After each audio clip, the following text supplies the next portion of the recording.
আসসালামু আলাইকুম রহমতুল্লাহি ওয়া বারাকাতুহু। ফজরের নামাজ জামাতে পড়ার অশেষ ফজিলত ও গুরুত্ব রয়েছে। এটি সারা রাত ইবাদতের সব, আল্লাহর জিম্মায় ও সুরক্ষায় থাকা এবং মুনাফিকি থেকে মুক্তির বড় মাধ্যম। হাদিস অনুযায়ী জামাতে ফজর নামাজ পড়লে পুরো রাত জেগে নামাজ পড়ার সমতুল্য সওয়াব পাওয়া যায়। কিয়ামতের দিন অন্ধকারের পরিবর্তে পরিপূর্ণ নূর বা আলো পাওয়া যায়। ফজরের নামাজ জামাতে পড়ার প্রধান ফজিলতসমূহ: সারা রাত ইবাদতের সওয়াব, আল্লাহর জিম্মায় নিরাপত্তা, মুনাফিকি থেকে মুক্তি, কিয়ামতের দিন পরিপূর্ণ আলো, আল্লাহর সাক্ষাৎ, জাহান্নাম থেকে মুক্তি। সুপ্রিয় প্রাণপ্রিয় বন্ধুগণ,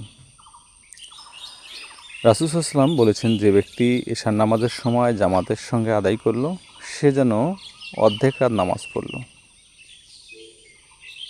আল্লাহর জিম্মায় নিরাপত্তা: যে ব্যক্তি ফজরের নামাজ জামাতে আদায় করে, সে সারাদিন আল্লাহর নিরাপত্তার চাদরে থাকে।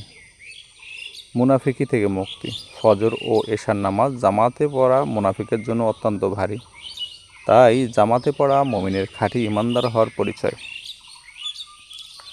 কিয়ামতের দিনের পরিপূর্ণ আলো: অন্ধকার রাতে যারা মসজিদে হেঁটে যায়, কিয়ামতের দিন তারা পরিপূর্ণ আলো বা নূরের অধিকারী হবে।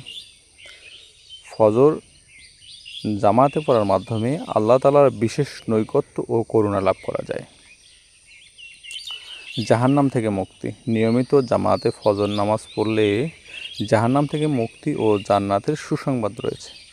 তাই আসুন, আমাদের উচিত সকল নামাজের পাশাপাশি ফজরের নামাজ জামাতে আদায় করা অত্যন্ত জরুরি। আল্লাহ আমাদের তৌফিক দান করুক। আসসালামু আলাইকুম রহমতুল্লাহ।